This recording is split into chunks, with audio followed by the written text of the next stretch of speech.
Ring around the rosy, a pocket full of posies. Ashes, ashes, we all fall down. Welcome to the Parricide podcast. I'm Sherry. And I'm Marie. This is the second part of the episode of Tylar Witt, a girl who engaged the services of her boyfriend to murder her mother. If you haven't heard part 1, you might want to go back and do that right now. In part 1, you'll learn about Tylar and her relationship with her mother, Joanne. We also take you through the deceptive romance Tylar entered into that abruptly ended with her being found naked in a secret sex room, and how things again went sideways. You don't want to miss it.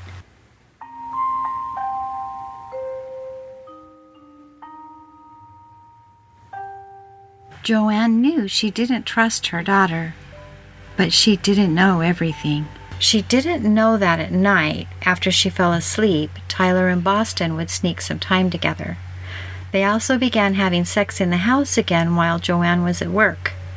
On May 17th, so just 3 days after she had forged that agreement with Boston, Tylar went to hang out with her friends and to see Boston on the sneak, and decided not to bother responding when Joanne called and texted looking for her. Of course, Joanne was immediately convinced that Tylar was out seeing Boston, and this didn't set well with her. It dragged on long enough that Joanne suspected Tylar had run away with Boston. Tylar's luck had run out. Joanne made good on her promise and called the police to make a complaint against Boston for statutory rape, asking them to help her find her daughter, whom she feared had run away with her rapist. She related the story of how when she'd returned home early the day after being assured that nothing was going on, she'd clearly interrupted a sexual tryst between Tylar and Boston, finding Tylar naked and hiding in that furnace room. When Tylar called to be picked up that night, the police were at the house talking to her mother. That's what's so crazy. She literally has to call her mom to get a ride. She's 14. Yeah, and she's running around. This is just so incongruous. I don't know how she was missing the clues. You are a child. Yeah, like you are not old enough to be doing these things and making these choices. You can't even drive. Right, but Boston is also missing the clues. He strikes a deal with someone to keep himself out of prison and then is mad. Yeah, when he doesn't follow it and she follows through. Which is what we're coming up to. So anyway, the police showed up in place of her mother to give her a ride home, which did not please her. They interviewed her all the way home, and they also located Boston and interviewed him.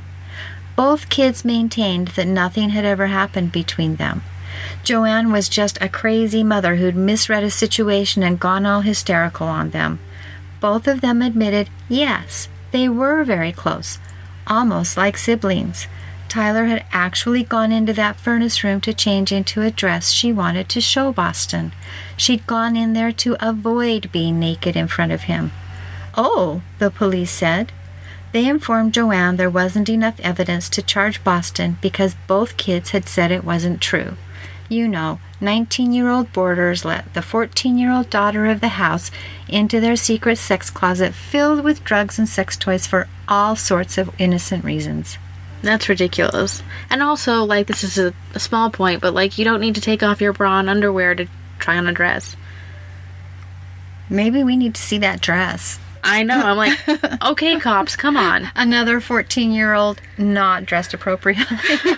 I guess. But my goodness, like... I mean, panty lines, come on.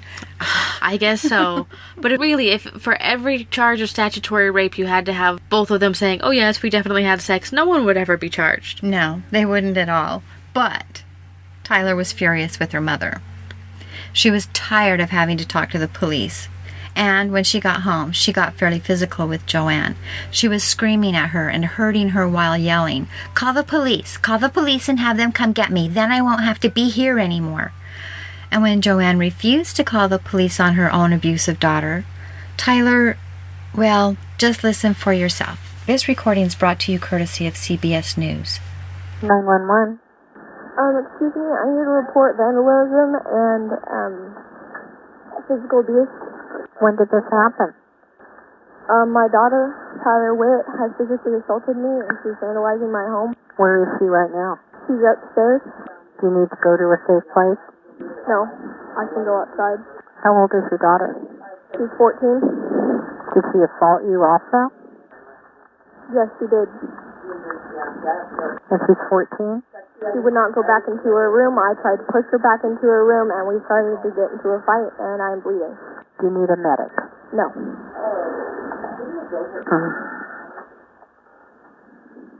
Are you home alone with her? Yes.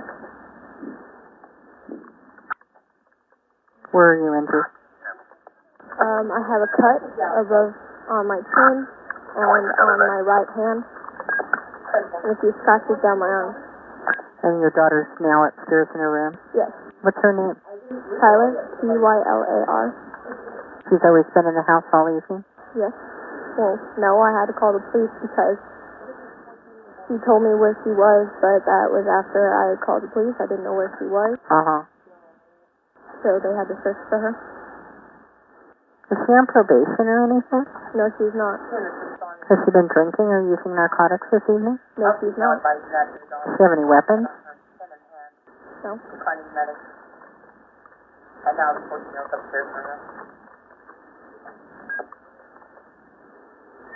What's she upset about this evening? Hello? Yes? That was my daughter. Go ahead. Finish the report. Send me to jail. Is your name Joanne? Mrs. Witt? Yes. What is your first name? Joanne. Okay. Are you safe? I don't know. Okay. Are you injured at all? Yeah. Okay. We have deputies on the way. Thank you.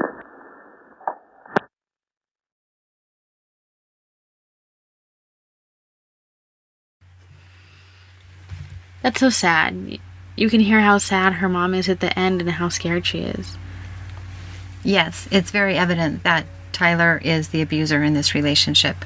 Yeah, and like she didn't want to get her in trouble, but I feel like what happened, from what I've seen and like read about domestic violence, I feel like Tylar did this to punish her mom and make her feel like she can't do anything, or she's being punished for calling the police. She beat her up and then she called the cops when her mom didn't want to. And to be like, look what you made me do. Look, you're going to ruin my life. You're ruining my life. Classic abuser. Yeah, it's really sad. Like, she's in the background screaming at her, why won't you let me leave? And it's like, you're 14? That's the major reason, and you're not a real joy to be around, so think about that, dear. Yeah, it was just really sad. And to hear her mom at the end, she just sounded so sad and so scared.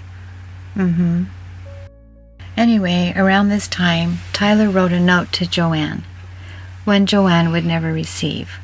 According to the book Star-Crossed Killers, it said, "As much as you think I don't love you, I do. Not just because I'm your daughter, but because you are my best friend.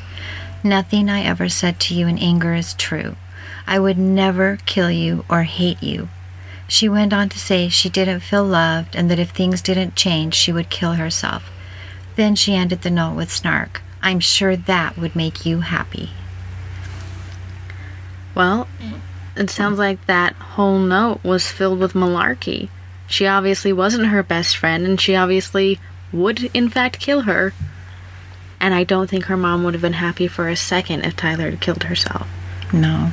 She obviously wanted her to have a good life. She's sitting there bleeding and doesn't want her daughter arrested. It's horrible. And Tylar was trying to push her into a corner where she could do what she wanted, and her mom wouldn't have the power to stop her. Yeah, I mean, all she was doing was being manipulative. She was. Well, Tylar and Boston continued to sneak around and have sex. In fact, Joanne would take time from work to take her daughter to summer school, and Tylar would wait until her mom turned the corner in the car, and she'd run get in Boston's car, where he was hiding and waiting. She and Boston decided Joanne's threat was empty. No one was going to arrest Boston for statutory rape, or it would have happened by now, right? Tylar could be with Boston anytime she wanted. This is why 14-year-olds need to be careful, because they don't think things through. Just because it hasn't happened yet doesn't mean it's not going to. And eventually, if you're doing something bad, you're going to be caught. Well, when you're 14 years old, you don't know enough to think things through. You don't have the life experience. And I think that's really hard, and they both seem to be under this delusion that they're special. They've really romanticized a very dark and unhealthy relationship. One where a little girl has been turned to drugs. And she's being used sexually by an adult. And of course her mother is upset. And of course her mother is going after her. I mean, she's trying to protect her daughter. She was. And she wasn't done. Joanne wasn't done at all. She was firm in that resolve to protect Tylar. And she knew that they were sneaking around. Not enough evidence to keep Boston away from Tylar? Joanne said, "Hold my beer." And she went looking for what could be deemed adequate evidence of statutory rape. And guess what she found? Tylar's diary, because Ding, ding, ding. 14-year-olds are dumb and write down every bad thing they've ever done. Yes, they do. And this diary was explicit and filled with dates and times and details. It was also laced with vitriol aimed at Joanne. One entry called Joanne insane and went on to say, "I just wish she would die somehow, some way, and leave me the," text in brackets, F word deleted, "alone." Wow. Tylar was really a pretty hateful girl. So obviously a diary that says, "I wish my mom would die," is kind of scary, but I'm sure she's not the only teenage girl who's ever written that. Like, what is the warning sign that she's serious? That's something that's kind of difficult to figure out, and what we are actually working toward at the Parricide Prevention Institute. When gathering data on youthful parricide for research purposes, we collect information on a million variables, but 3 of the variables that are showing big red flags in this story, well, actually there are 4. First is you've got a liar on your hands. The reason parents don't like kids who lie, or adults don't like kids who lie, is because usually that shows trouble. And you can back yourself into a corner with it. Right, and we do collect that data. But the 3 that I looked at here that really kind of stand out even more than the liar is threatening a parent. And this is, did the child advise the parents of murderous intent? Did the child injure or beat or attempt to murder the parent in the past? Well, she's physically abused her mother. She's told her she wants her dead. She's written in her diary about it a lot. And talked to her friends about it. Right. So I have an N of 362. So 362 youthful parricide offenders in this study. 61% of the youthful offenders threatened, menaced, or tried to kill their parent prior to the offense. We've talked about the 5 different types of kids who kill their parents, and these warning signs are all impacted differently by the type of kid you're dealing with, which is why it's so important to kind of pay attention to who the kid is. So if you have a child who is erratic or mission-oriented, this is a major warning sign. They're significantly more likely to menace, hurt, or threaten a parent prior to the murder. This is a significance of 0.001. That's really high, right? That means it's got a 1 in 1,000 chance of being by chance. Okay. So it's very high. Yeah. Okay. Okay, so threatening a parent. So that's a pretty big one. Another one is voicing intent to others. Did the child tell others, parents not included, because that's when they threaten or menace, of their murderous intent? Has the child engaged an accomplice? If the child engages an accomplice, this is an automatic yes, because they've talked to someone and made plans. If they casually are telling their friends, "I want to kill my mother," "Oh, I just want to kill her," like Tylar was, this is a major warning sign for kids who fall into the erratic category. Every single kid in the erratic category voiced intent prior to the murder. Every single one. I'm going to bet right now that she's an erratic. She is. She behaves, like, just the way you describe her, I'd be like, wow, this kid is a mess, which is what I think of when I think of the erratics. And when you think of someone who's erratic, you think, oh, they're out of control. No, sometimes they're deeply in control, but they're using their erratic behavior to control. But you see with a lot of partner violence, too. You do. I mean, this is all under the auspices of domestic violence, and you start seeing those connections. Yeah. But this is also likely to happen if the child falls into the alpha brat or the mission-oriented categories. Okay. That makes sense, because the alpha brats usually have an accomplice, and then mission-oriented, they're just getting their plan in place. That's right. These guys are also significantly more likely to manifest their behaviors at a less than 0.001 probability. Wow. The third one, this one takes a minute to describe. So it's runaway or suicide. And most people go runaway, suicide. Those can't be one category. But they are, because they're both leaving behaviors. Oh. So if they try to commit suicide, they're trying to leave. If they're trying to run away, they're trying to leave. So we are looking at them combined as leaving behaviors. Okay? That puts that, why won't you let me leave, in a whole new light, doesn't it? Oh, yeah. And we had 502 parricides in this study. 37% of the youthful offenders ran away from home or experienced suicidal ideation prior to the offense. That seems pretty low. It's less than half. It is. It's as significant as the others. Probability is at 0.001. But look, I'll show you. Okay. Look at this chart. And what do you see? Oh, wow. So most of the groups are not running away or attempting suicide, but the erratics, a strong majority of them are. The anarchists really no. The alpha brats, somewhat, but the erratics, it's a lot. Most definitely. And that's why you need to really look at the kid if you're predicting if the parents are in trouble. If you know what we know and you look at Tylar's life, her mother was in deep, deep trouble and no one really understood it. No, they were all focused on saving Tylar from this boy instead of saving Joanne from imminent death. Anyway, so that's why we think the Parricide Prevention Institute is important. Yeah, trying to understand what is really a scary sign is really important for not having this happen over and over again. It is. And people who are in the situation need to be able to say, oh, red flag. If you don't recognize the red flags, if you think it's all you abusing the kid and you're never abusing the kid and you think you're safe because you aren't abusing your child. That's not the truth. Right. And it's dangerous. It would be wonderful if it was as simple as don't abuse your children.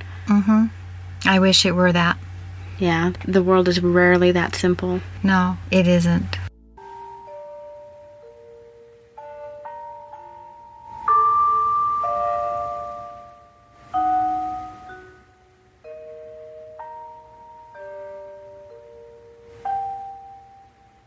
Anyway, back to our story. So now Joanne had the diary, the evidence she needed to keep Boston away from her daughter for good. But still she wavered. She really wanted to do what was best for her daughter, and she didn't want to destroy Boston's future. Yeah, it's hard to think about taking this explicit diary of your 14-year-old to the police. And it's hard to think about destroying a 19-year-old's future. Yeah, especially if he seems like he has some redeeming qualities.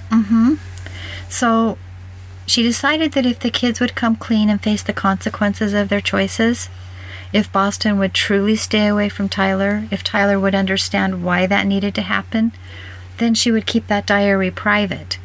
She shared her decision with the police, and they gave interviews one more try. And again, Tylar and Boston held fast that the crazy mother was the only problem here.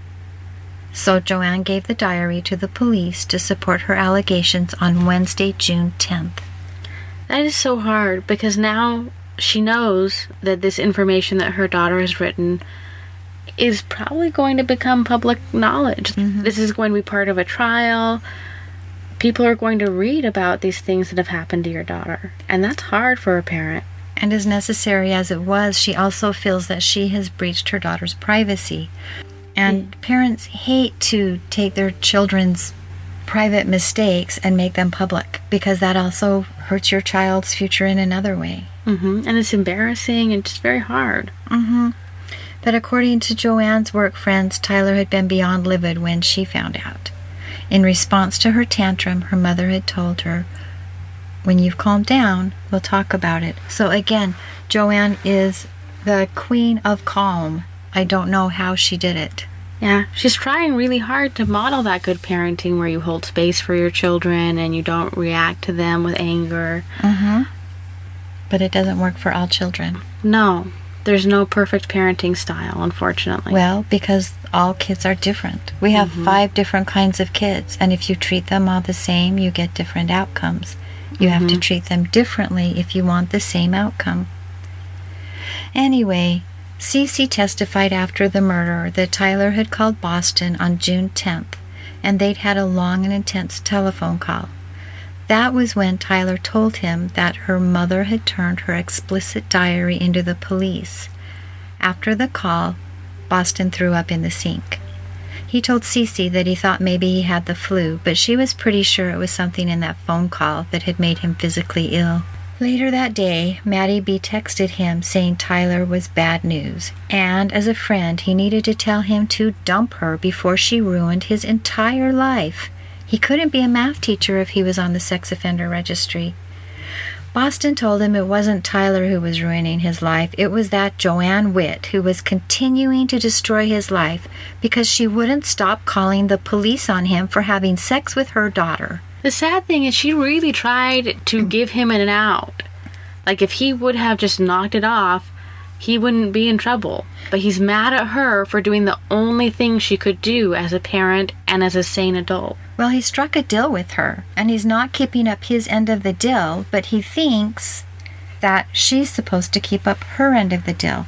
Let's make a deal. I have no intention of keeping my end of the deal, but I'm going to hold your feet to the fire on your end. And if you don't, you're insane. Well, it's bizarre. It is, and it tells you a little bit about who Boston is. Don't you think it's interesting that they've never texted each other like she's calling him?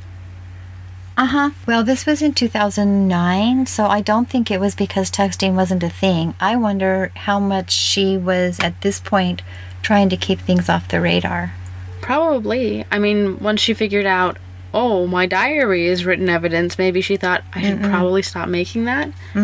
She started calling him before that. Really? She started that, so she was calling him even though she was writing in her diary? Why? I think she wanted to make sure that everything that was said between the two of them was off the record. Oh, okay. Like in case he wanted to show it to someone else? Right, because in 2009, most kids were texting all the time. Yeah, that's when they had all of those funny ads for the girl who could text 1,000 words a minute or whatever. That's right. I don't know if anyone remembers that. Yeah, so, I mean, it's there's a lot of things in here that are oddities, I think. Yeah. Anyway, on the morning of June 11th, so remember, that was on the 10th. Okay? So on the 10th, the notebook gets handed to the police. On the 10th, Tylar has a phone call that makes Boston throw up. Okay? On the morning of June 11th, Tylar called Boston and asked him to sneak over to her house. She'd meet him on the back porch. Tylar had suggested committing a Romeo and Juliet type suicide before, and Tylar told him at this meeting on the porch that it was time. They needed to commit a Romeo and Juliet style suicide so they could be together forever. I think that maybe she had not gotten far enough in school because Romeo and Juliet did not make a suicide pact. Nope. If she had just waited to do these insane things until she graduated from high school, she would have known better, right? She would have read the story. Yeah. This was not a love story. That was a political tome. Yeah, and Romeo and Juliet didn't want to die for each other. They wanted to live together. Just a little bit more romantic. Right. So, again, 14-year-old, way too young. Yeah. Well, Boston wasn't sure about that. Boston is 19. Yeah, he's a little bit older and goes, maybe I don't want to die. He's head over heels in love with this girl and he's willing to kill for her, but he's not sure he's ready for suicide. So she'd spoken about committing suicide together several times, and on this day she really pushes the idea until he agrees. And once he agreed, she said they needed to murder her mother first.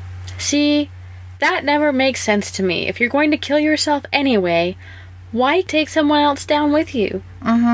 She had kind of a lame-ass story to go with it, and he bought it. But it always is like that. Yeah. But she told him, this again shows planning, booty bumper style planning. She told him they couldn't use a knife from the house, and she suggested he bring a knife along with him for the murder. And he agreed to it. Yeah, so he may be older, but he's not much wiser. These booty bumpers are pretty wise. Boston's friend Dutch testified that on June 11th, the same day that they decided about the suicide and murder, Dutch had a cigarette break with Tyler. Tyler was going on and on about how she wanted her mother dead. He kind of laughed at her and called bullshit. He had a lot of emo friends and felt all of this talk about death, parental hatred, and suicide was just that, all talk. Dutch called her on it, saying she'd be sad if her mother were dead. Tyler vehemently denied this, saying she would be genuinely happy, not sad at all. It's pretty messed up. So remember, Tyler lies. Tyler lies a lot. In fact, after she's been in prison, she gives an interview where she talks about the problem she has with lying. She's an inveterate liar. You've heard several of her lies throughout this episode. She told a lot of stories about things that happened the last day of Joanne's life. These stories tend to shine a good light on Tyler and support the lies she has told in the past. The stories are refuted by those in her life who remain alive today. As such, we will not be relaying the stories Tyler told regarding this period of time, because Tyler is an unreliable narrator. But do know this. There was no mention of alcohol in Joanne's system at autopsy. It's a terrible lie because it's a very easy one to check. Like if you're an alcoholic, there's a lot of physical evidence. Again, a 14-year-old. Yeah. It's just sad. And a lot of people are still saying, oh, she was an alcoholic. It seems like a lot of times when it comes to a parent being murdered, people are willing to accept whatever the child says. And they are willing to think only bad things about the person who has died. Yeah. Anyway, since the eviction, Boston, like we said before, didn't visit Tyler's house through the front door. To do that, he would have had to enter through the security gate. Joanne would have known he was there. This is kind of hard to imagine. We'll put a picture of it up on our website. But their home is in a cul-de-sac, and the backyard of the home is on a road. Okay? And there's their house, and then another house, and then an adjacent school parking lot. Okay? And Boston would park in that parking lot at the school, go across the school's playground or field, walk down the road a house and a half in length to sneak into her house. Then he'd have to jump a fence there. It's a lot of effort to do something you really know you shouldn't do. Well, and that was to avoid detection. This is what allowed him to visit Tyler while remaining under the radar. The night of the murder, June 11th, morphed into June 12th at midnight. Stephen had driven to the schoolyard on the 11th and waited approximately an hour for Tyler to signal for him. This is the only agreement they have between their stories of what went down that night. Ah. It's time for the finger pointing, right? Right. True love. Tyler told her friends she'd snuck Stephen in the back way of the house after she had drugged her mother with a healthy dose of Vicodin, which she had slipped into her mother's drink. At trial, Tyler changes this to a dose of vitamins. Detectives said she actually had Valium, not Vicodin, in her system. Why would you slip someone vitamins to drug them? So that you don't go to prison for drugging them? I guess so. Together they snuck up the stairs and crept into Joanne's bedroom, Boston holding the knife he'd brought from work, Tyler holding a knife she'd taken from the kitchen. But Tyler also told the investigators a third story, which I think is closer to the truth, so I'm going to interrupt myself to tell that one right now. Tyler said Boston snuck up to the house after getting the all clear, and Tyler met him outside. They smoked a couple of cigarettes together and talked about the trip to San Francisco. Then Tyler told investigators, she said, "Okay, I'll go inside, you go upstairs, and then just go through the door. Her door is open." Which is different than the two of them creeping up the stairs like a couple of ninja turtles with knives in their hands, and probably closer to what most booty bumpers do. The guy is the hitman. For sure. So there was story 1. Here's back to story 2. So back to the story Tyler testified to in court. She claims she lost her nerve once the two of them had snuck up the stairs. She dropped her knife onto a cabinet top in the hall, but instead of stopping the murder, she placed her hands over her ears, closed her eyes, and hummed to block out the noise of her mother fighting for her life. That has to be some loud humming. Yeah, I don't think that's actually possible, but that's what she said. After the murder, Boston emerged from the room, his pants soaked in blood. She claims that at that point she told Boston everything was going to be okay. Boston placed a SpongeBob blanket over her mom. Tyler reminded him to pick up the knife he'd set down on the bed. He did so, leaving a bloody outline of it on the sheet. Well, why didn't she just pick it up herself? Fingerprints. She wanted to make sure only his fingerprints were everywhere. And it worked. It was just his fingerprints and just his DNA, right? Then they shut the bedroom window to ensure any future smells would not escape the house, and they turned on the air conditioner, and they left together. So she was remorseful? Well, I wouldn't go that far.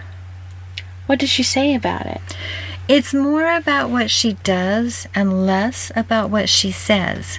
Regardless of what she said, we can turn down the volume and watch what she did next. Instead of stopping Boston or even calling an ambulance, she left with him. So I think you know my opinion regarding the verity of her claims of remorse. Yeah, that doesn't sound like someone who's guilt-stricken.